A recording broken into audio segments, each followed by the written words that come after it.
So there's something disturbing happening in healthcare, and many people are calling it a health catastrophe that could be worse than COVID-19, but not many people have heard about it. And that's probably one of the reasons why it's called a silent pandemic. And it's called antimicrobial resistance. Antimicrobial resistance. Antimicrobial resistance is undermining healthcare globally. Drug-resistant superbugs are on the rise because of the overuse of antibiotics. Virulent germs resistant to just about every known antibiotic. Illnesses that were once easily treatable are now untreatable.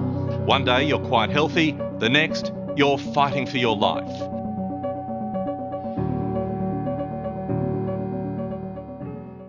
I came across a really disturbing study that said more than 39 million people could die from antimicrobial resistant infections in the next 25 years. And another study showed 3 million children died from antimicrobial resistant infections in just 2022 alone.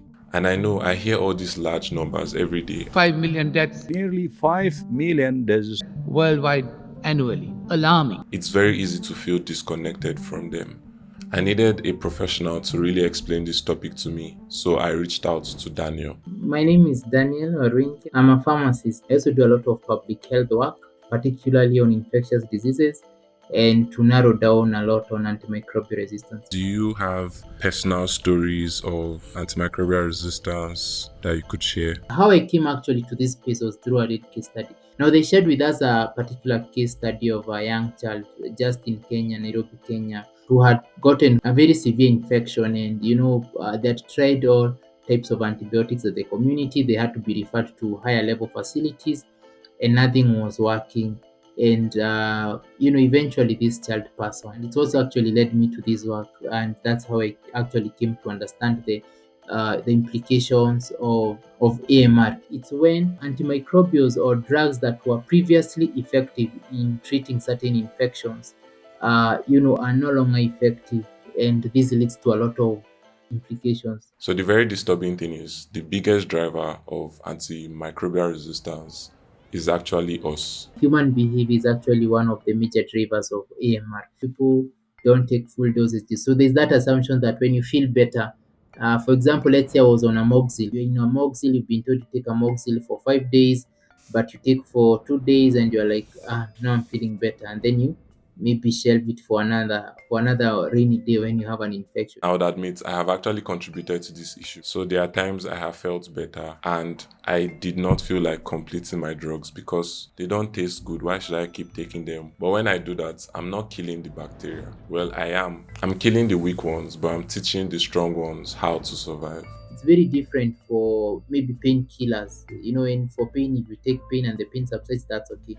But here, what you do is that, yes, you've killed a bit of, you've suppressed these microorganisms, but the ones that remain now know the mechanisms of how this drug works, and they actually, that's where resistance starts. These are drugs that you shouldn't share, and you should always make sure that you finish the dose. Even when you feel like you're feeling better, it's very important that you finish your dose. One of the major misconceptions that I'd like to address is, people think first that antibiotics work against common cold. And I feel here is where there's a lot of misuse of antibiotics. Another thing that could cause infection, especially in low and middle income countries, is sanitation. Proper sanitation can prevent a huge percentage of infections that are seen in the communities that we live in. Sanitation could prevent 1.4 million deaths annually, just from clean water and proper hygiene. People think that it's people who develop resistance, and that's not the case. Actually, what develops resistance is that bug which is causing that infection, which is in you. And now here is where it actually becomes very dangerous. That bug which is the resistance, which is affecting you and making infection not to heal, can actually be transmitted from one person to another. Many people also believe that they can misuse drugs because the pharmaceutical companies will come along and produce more drugs. But that's very far from the truth. We don't have a market for antibiotics. There is no reimbursement appropriate to the danger of multi-drug resistant infections. And last year we saw 3 companies that had new antibiotics that failed and went out of business because their investors pulled back.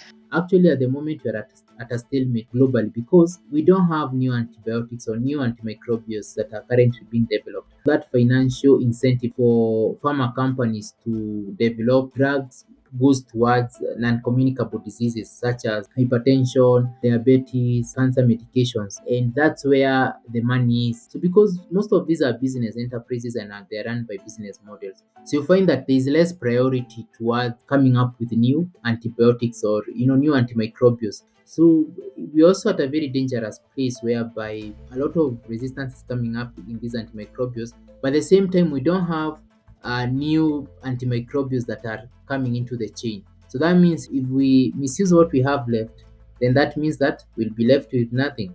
So if we're the major drivers of antimicrobial resistant infection, it also means we can be the greatest drivers of the solution. It's the small efforts that count. First, taking responsibility, using antibiotics very well, educating yourself, ensuring that you have the knowledge so that you also don't end up misinforming, and then taking initiative to educate those who are around you, and together thinking of how can we do this. That is what I would like to encourage people. It's that small effort that really count before we now think of many things. And if we're able to do that, I feel that we'll really have addressed a lot. These numbers are really scary, and antimicrobial resistance is a major issue.